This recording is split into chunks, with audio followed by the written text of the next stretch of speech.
আর এবার বাংলাদেশের খবরের দিকে নজর রাখবো। আওয়ামী লীগকে ছাড়াই বাংলাদেশের ভোট ঘোষণা, ভোট প্রত্যাখ্যান করছেন শেখ হাসিনার দল। নিরপেক্ষ অন্তর্বর্তী সরকার গঠনের দাবি আওয়ামী লীগের। অবৈধ সরকারের নির্বাচন কমিশনও অবৈধ ঘোষণা আওয়ামী লীগের। আর বিস্তারিত জানবো, ফোন লাইনের সঙ্গে রয়েছেন আমাদের বাংলাদেশের প্রতিনিধি সাহিদুল হাসান।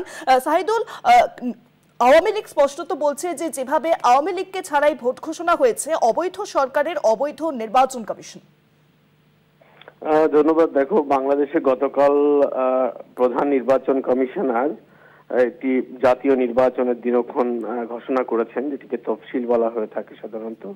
তো এই তফসিল অনুযায়ী এটি নির্বাচন অনুষ্ঠান হওয়ার কথা রয়েছে 2026 সালের 12ই ফেব্রুয়ারি। কিন্তু বাংলাদেশে এই মুহূর্তে বাংলাদেশের সবচেয়ে বড় রাজনৈতিক দল, যেটি ইতিহাস বিবেচনায় সত্য প্রমাণিত যে বাংলাদেশের স্বাধীনতার যুদ্ধ থেকে শুরু করে এই যাবৎকাল সবচেয়ে বড় রাজনৈতিক দল বাংলাদেশ আওয়ামী লীগ, তারা মূলত এই যে বর্তমান সরকারটি রয়েছে তাদের অধীনে তাদের রাজনৈতিক কর্মকাণ্ড নিষিদ্ধ হয়ে আছে।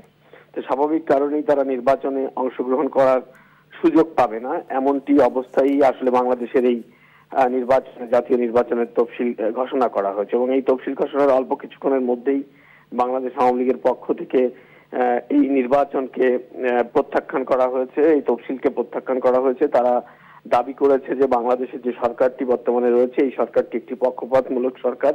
কারণ যে সরকারটি আওয়ামী লীগকে বিতাড়িত করে বা আওয়ামী লীগকে ক্ষমতাচ্যুত করে এই সরকারটি প্রতিষ্ঠিত হয়, এবং যারা এই সরকারে মানে ক্ষমতায় রয়েছে তারা মূলত এই আওয়ামী বিরোধী শক্তি। একটি গণতান্ত্রিক দেশে একটি বড় রাজনৈতিক দল, যে রাজনৈতিক দলটি সবচেয়ে বড়, তাদেরকে বাইরে রেখে এরকম একটি নির্বাচন অনুষ্ঠান কোনোভাবে নিরপেক্ষ বা গ্রহণযোগ্য হতে পারে না। যে কারণেই এই নির্বাচনটি বাংলাদেশ আওয়ামী লীগ প্রত্যাখ্যান করছে, বা তারা এই যে তফসিল ঘোষণা হয়েছে এই তফসিল অনুযায়ী তারা এই নির্বাচনে অংশগ্রহণ করবে না বলে ঘোষণা দিয়েছে।